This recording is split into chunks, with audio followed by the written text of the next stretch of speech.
Good morning, good evening, wherever you may be. My name is Arcata, and welcome to another fantastical edition of the Mailbag Showdown, where I sit here and answer all of your wonderful emails about anime and otaku culture in general. If you would like to send in an email for me to read and reply to, you can at mailbagshowdown@glassreflection.net. That is mailbagshowdown@glassreflection.net. This time we're going to be doing something a little bit different. Mainly because, according to my email client, I have, just under 200 unanswered mailbag emails that span back over the last couple of months. So, as a way to attempt to catch up with my massive backlog, I will not be answering every email on screen like I have previously been doing, mainly because it's just not really feasible. So I'm going to be filtering through a lot of them and picking out some of the more interesting ones, are the ones that I feel like I have something to say, and those are the ones that I'm going to be talking about on the show. Now, if you sent an email in before September 9th, which was this past weekend, I will guarantee that I will answer your email either via email or actually here on the show.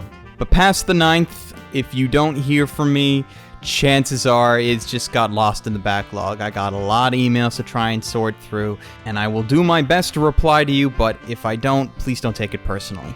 Though please still feel free to email me if you have a question, or you're looking for a recommendation, or basically whatever. Who knows? At the very least, I'll read it. I may not have the time to respond or be able to put it on the show, but I will read it. I will guarantee that much. So with all of that boringness out of the way, let's get started. Hey Arcata, I live in a country with very, very poor anime distribution, and even when we do get them, they are rarely dubbed, and I'm a very big anime fan. As the incurable optimist I am, do you believe that it will one day change? But aside from buying DVDs I can actually get my hands on, which I have, many of them are imported, what would you recommend to help push for my country's anime distribution to grow? Also, don't point me towards streaming sites like Hulu, Crunchyroll, or Funimation's website, as they don't allow videos in my country. Well, unfortunately, unless you're going to start up a business and handle anime distribution yourself, there's not much you can do. If you're in Europe or Australia or North America, there are companies that have decided to go out and do this. In North America, there's the obvious ones, from Funimation to Aniplex, Mad Men's over down in Australia, and Manga, plus a few others are over in Europe.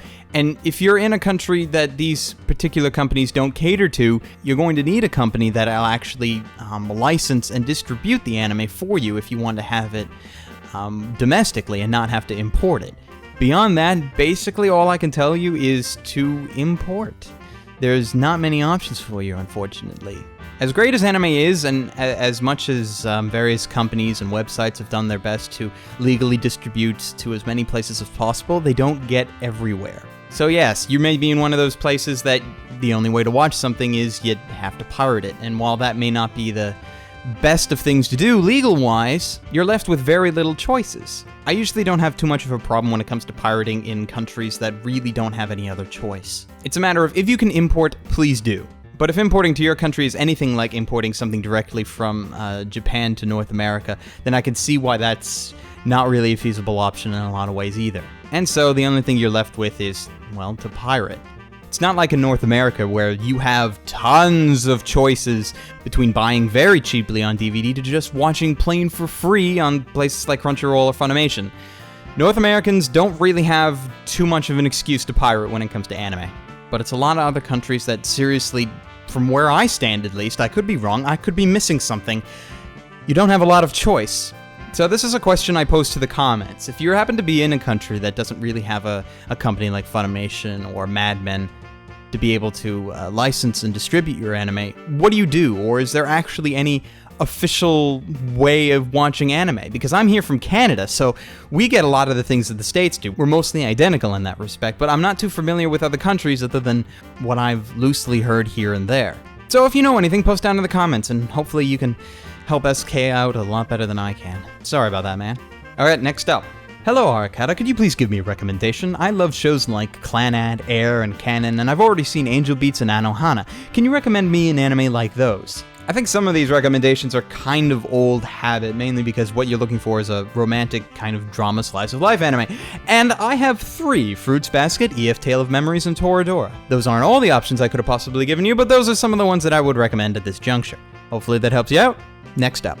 Hello, Arcata. My question is, do you think anime from Japan is superior or inferior to animated Western shows? It could be in terms of plot, characters, animation, setting, or anything. Plus, it could range from Disney movies to old TV shows like Batman the Animated Series to recent shows like SpongeBob or Family Guy. Do you think one was better than the other at points in time, or do you think that they cannot be compared? However you wish to answer is fine. It would just be interesting to hear your thoughts on the subject. Really, comparing the two between Japanese and Western animated shows is kind of silly. This might just be a personal thing, but it's mainly just a matter of preference from where I stand. You may prefer the kind of shows that Japan provides. Japan just has, it's a very different culture, and the anime that they come up with and the shows that they release are very reflective of that. There's a lot of things that come out in anime that you just won't ever see coming out in a show from the States.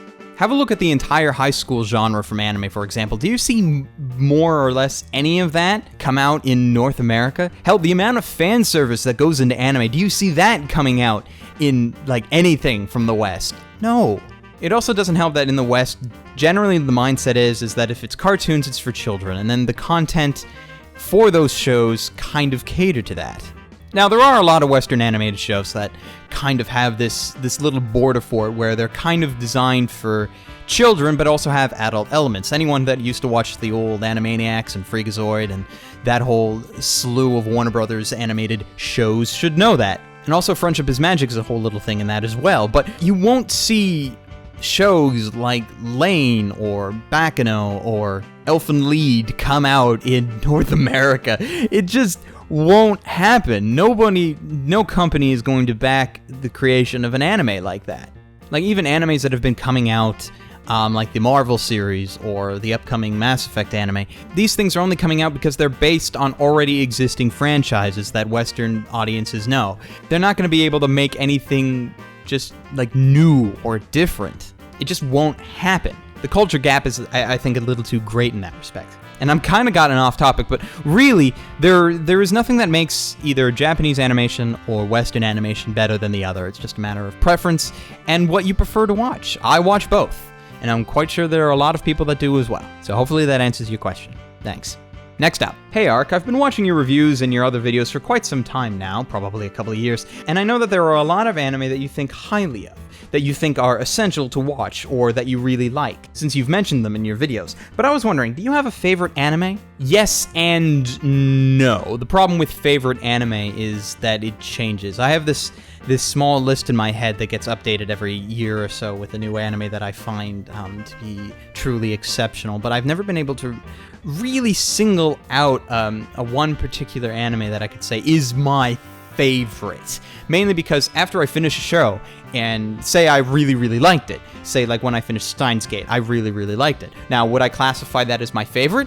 I don't know. Like, for me to come out and say that this show is my favorite, it's the kind of show that I would like to see have very little flaws. So the kind of show that I would be able to watch multiple times without getting bored of it. And I don't think I've actually hit a show like that. Now, there are a lot of shows that I think are very good, but at the same time, I think they all are kind of tied for the position of favorite rather than one standing out. So that's just me. I know a lot of people are different, and most people have their own one specific favorite anime that they love above all others for whatever reason. And in the past, I could say that I've had them, but currently I wouldn't be able to pin down a certain anime, unfortunately. So that's it for today. I hope you have all enjoyed. Please send in your emails if you would like to at mailbagshowdown@glassreflection.net. That is mailbagshowdown@glassreflection.net. And until next time, ladies, gentlemen, and others, stay frosty.